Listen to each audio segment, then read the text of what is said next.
लो जी माशाल्लाह अल्हम्दुलिल्लाह फजर की नमाज बाजमात अदा करके वापसी हूँ घर जा रहे हैं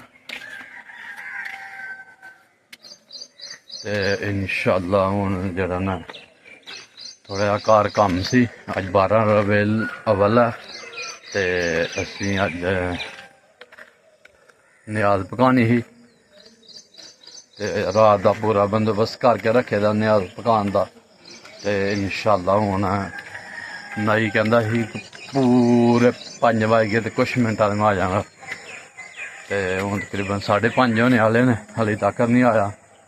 तो हूँ जाके तैयारी करने चावल शावल साफ करके तो इंशाअल्लाह फिर नहाई आ जाता तो फिर देखदा बंदोबस्त करने। लो जी अं वापसी घर आ गए अपने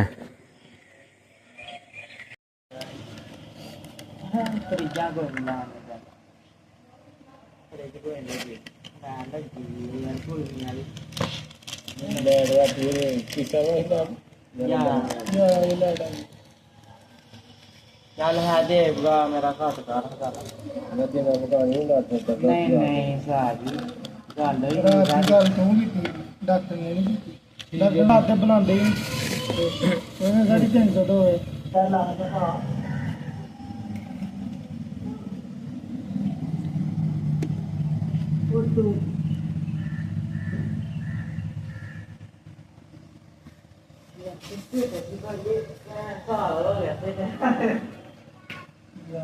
अगले साल लाई देखो है स्टेट सारी भी कर दी है तो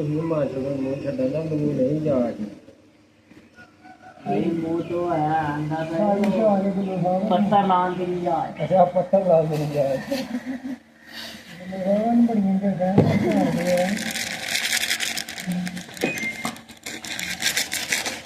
लो जी साड़ी देग जी तैयार हो गई है 12 रबीउल अव्वल की ते इंशाअल्लाह वो 1 घंटे तक जी ना बिल्कुल हर चीज़ रेडी होएगी लंगर तैयार होएगा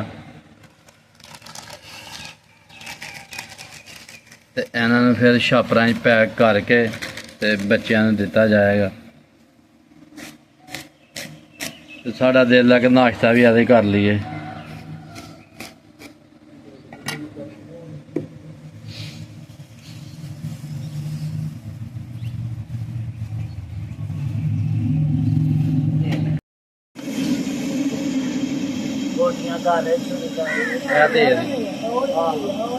तेल वो नीचे आया दिल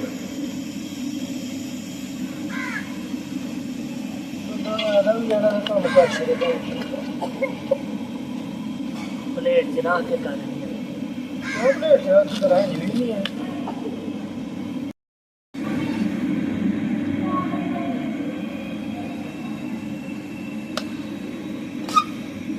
तुम्हें कोई काम किया नहीं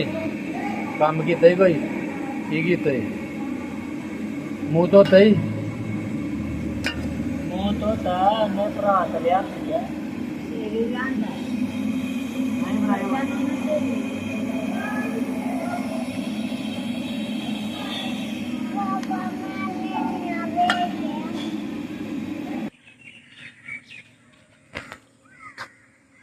लो जी माशाल्लाह देग तैयार है देग बिल्कुल जरा ना हर चीज़ का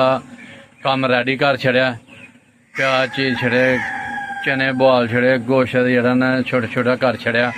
ਮਸਲਨ ਦੁਨੀਆ ਦੀ ਹਰ ਸ਼ੈ ਜਿਹੜੀਆਂ ਨੇ ਦੇਖਦੀ ਬਿਲਕੁਲ ਤਿਆਰ ਹੋ ਗਈ ਆ। ਤੇ ਮੈਂ ਤੇ ਇਬਰਾਹਿਮ ਹੁਣ ਜਿਹੜਾ ਨਾ ਦੁਕਾਨ ਤੇ ਚੱਲੇ ਜੇ, ਦੁਕਾਨ ਤੇ ਚੱਲਾਂ। ਮੈਂ ਤੇ ਇਬਰਾਹਿਮ ਦੁਕਾਨ ਤੇ ਜਾ ਰਹੇ ਆ ਬੱਕਰੀਆਂ ਲੈ ਕੇ, ਤੇ ਬੱਕਰੀਆਂ ਵੀ ਖੋਲ ਛੜੀ ਦੀਆਂ। ਹੁਣ ਸਾਡੀਆਂ ਬੱਕਰੀਆਂ ਆ ਗਈ 2 ਬੱਕਰੀਆਂ ਪਿੱਛੇ ਨੇ। ਇਹ ਹੁਣ ਅਸੀਂ ਦੁਕਾਨ ਤੇ ਲੈ ਚੱਲੇ ਜੇ ਬੱਕਰੀ। ਚਲੋ ਬਈ ਬਾਬਾ ਨੂੰ ਲੈ ਲਓ ਜੀ ਅਸੀਂ ਬੱਕਰੀਆਂ ਆਪਣੀਆਂ ਹੁਣ ਲੈ ਚੱਲੇ ਹਾਂ ਦੁਕਾਨ ਨੂੰ। ਓ ਤੇਰੀ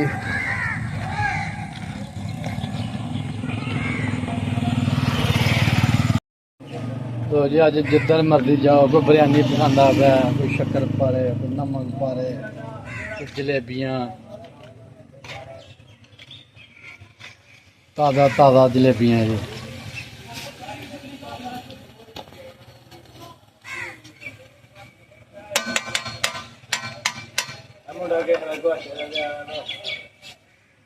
ਇਹ ਮੁੰਡਾ ਕਿਸੇ ਦਾ ਗੁਆਚੇ ਦਾ ਜੀ, ਜਿਹਦਾ ਆ ਕੇ